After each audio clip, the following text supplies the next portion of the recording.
John Davis, CEO, NNC Inc., otherwise known as Notice and Comment.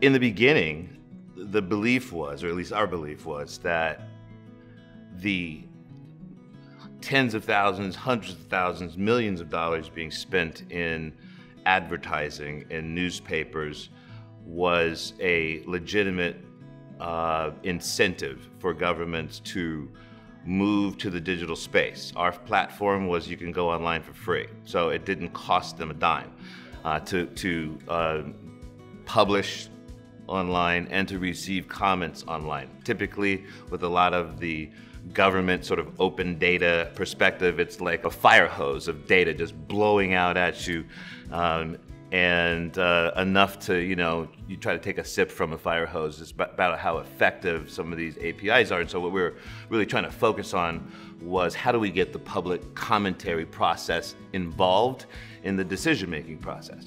That business is controlled by the newspaper industry.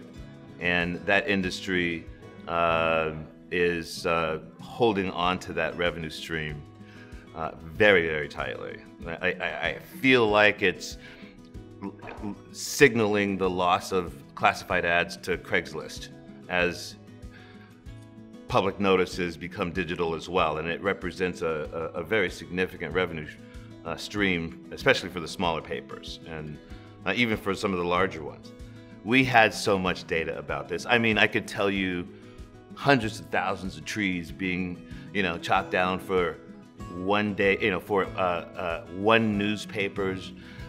You could talk about the carbon footprint from the ink to the delivery of the newspapers, to all of the chemicals involved in it, to the trash pickup and the collection of the newspapers, to the litter that happens from it. And we've calculated out, based upon an average daily paper, public notices in it, how many pages, how many tons.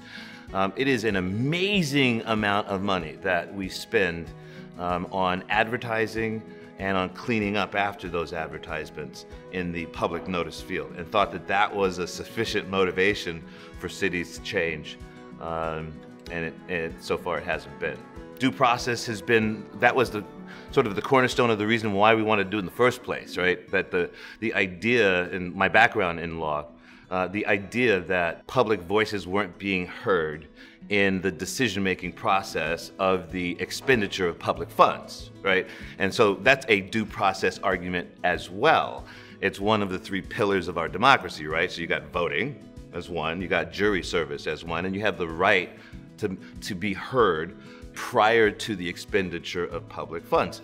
That is as old as, in fact, that started as a part of the first act of the first Congress, the First Continental Congress of the United States. It goes back to our very founding that we have a right to be notified prior to the expenditure of those funds.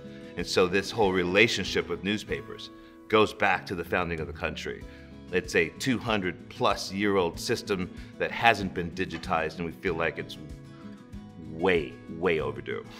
What we were trying to propose here was that newspapers are driven by content, and the data involved in sentiment analysis, documents in support of proposed regulations, etc., would be the content that would be an interest to newspapers, that you would be able to actually, because it's available in a digitized form, you'd actually be able to check as a newspaper and be a fact checker and do what newspapers do.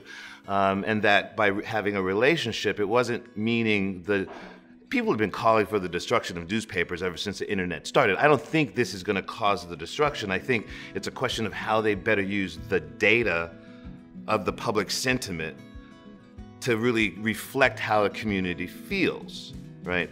And so, but I think what they see instead is the loss of revenue, and revenue speaks more loudly than the future of data sharing, I think.